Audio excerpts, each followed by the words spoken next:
এই কেমন লম্বা এবং চেহারা নেই এমন ক্রিয়েচার যে অনেকবার ক্যামেরার সামনেও এসেছে। প্যারিসের একদম টপে এই স্ট্যাচু যে পশুটি আছে সেটি রিয়ালিটিতে দেখা গেছে। এছাড়াও এমন একটা খুনি ক্রিয়েচার যে ট্রেনের ব্রিজে দেখা যেত।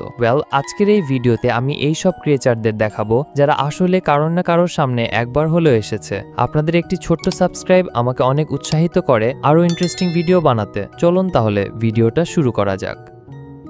নাম্বার 3, মানা নাংলেক। বন্ধুরা, মানা নাংলেক এক মিথিক্যাল ক্রিয়েচার যে ফিলিপিন্স হিস্টোরিক্যাল বুকে এর উল্লেখ আছে। ফিলিপিন্সের লোকজন এরকম মনে করে এই ক্রিয়েচার নিজের শরীরকে দুখণ্ডে ভাগ করতে পারে এবং এর পিঠে দুটো দানা আছে। এরকম মনে করা হয় এই ক্রিয়েচার দিনের বেলায় ভীষণ সুন্দর এক মহিলার রূপ ধরে এবং রাত হতেই এক মনস্টারে পরিণত হয় যে রাতের সময় মানুষদেরকে খুঁজে খুঁজে খেয়ে নেয়। লিপিন প্রায় এরকম মনে করে এই মনস্টারের বেশিরভাগ শিকার প্রেগনেন্ট মহিলারাই হয়। মানা নাঙ্গাল সকাল হওয়ার আগেই তার অর্ধেক শরীরের সাথে জুড়ে যায়, আর যদি তার সেই অর্ধেক শরীরে রসুন, নুন এবং ভিনেগার যদি দিয়ে দেওয়া হয় তাহলে তার বডি জয়েন্ট হবে না, যার কারণে সকাল হওয়ার আগেই সে মারা যাবে। তা না হলে একটা বাঁশ দিয়ে তার বুক এরপর ওপর করে মারা সম্ভব। এরকম খাতারনাক ক্রিয়েচার দেখে আপনারা এটাই ভাবছেন এই ক্রিয়েচারটা রিয়ালিটিতে কোনো অস্তিত্বই নেই, কিন্তু আপনাদের ধারণা ভুল। এই যে ফটোটা আপনারা দেখছেন, এই ফটোটা ফিলিপিন্সের মিটোরিয়া আইল্যান্ডে ক্যাপচার করা হয়েছিল। ফটোতে হাফ বডি বাঁদরের মতন একটা ক্রিয়েচার উড়ে বেড়াতে দেখা আছে। এই পিকচার 2010-এ ইন্টারনেটে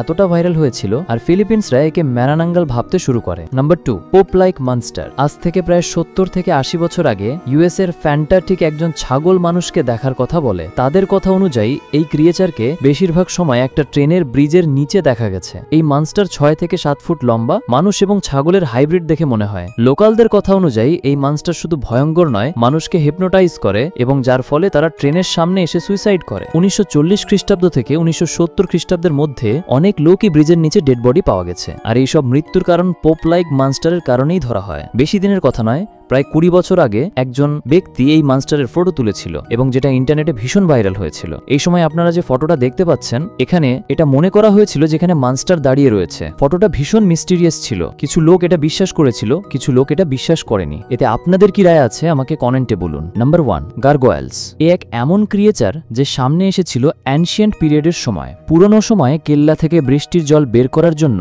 পশুদের মূর্তি বানানো হতো এবং তার মুখ থেকে ঝর্ণার মাধ্যমে জল বের করা হতো, যেটা গারগোয়েলস থেকে ধারণা নেওয়া হয়েছে। মাইথোলজি অনুযায়ী এই ক্রিয়েচার মুখ থেকে জল বের করত। পরবর্তী সময়ে এই ড্রাগনকে একজন প্রিস্ট মেরে তার মাথা কেল্লার উপরে লাগানো হয়। পরবর্তী সময়ে এখান থেকে ধারণা নিয়েই আর্কিটেকচার এরকম স্ট্যাচু বানাতে শুরু করে। অ্যানশিয়েন্ট লোকরা এরকম মনে করত এই ক্রিয়েচার রাতের সময় অ্যাক্টিভ হতো এবং মানুষজনদের উড়িয়ে আকাশে নিয়ে যেত।